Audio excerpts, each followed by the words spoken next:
मतदार आला तर त्यांनी यामध्ये 4 वोट दाबायचे आहेत. या प्रभागाला 1 वोट करायचे, ह्या प्रभागाला 1 वोट, ह्या प्रभागाला 1 आणि ह्या. बरोबर आहे. आता आपण हे बॅलेट दिलेलं आहे. हा बिझी लॅम्प पेटलेला आहे. जेव्हा मतदार आतमध्ये जाईल तेव्हा त्याच्या डाव्या बाजूला पहिला हा असेल, पहिला युनिट अ ब. नंतर उजव्या साईडला, म्हणजे आता तुम्ही मतदार आहात असंच अ ब क ड. तुमच्या डाव्या साईडला हीच पहिले आधी असणार आहे. त्याच्यानंतर तुम्ही यामधला एक कोणताही उमेदवार निवडा, हे दाबा बटन. त्याच्या समोरचा लाईट सुरू झालेला आहे. याच्यातला निवडा कसं सिक्वेन्स अशी घ्या, असं क्रॉस घ्या, चालेल. करून बघा परत एकदा घ्या.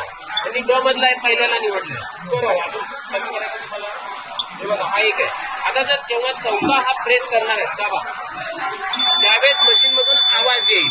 त्यावेळेस मतदानाची प्रक्रिया पूर्ण झाली, म्हणजे एक मत ह्या मशीनमध्ये पडलेलं आहे.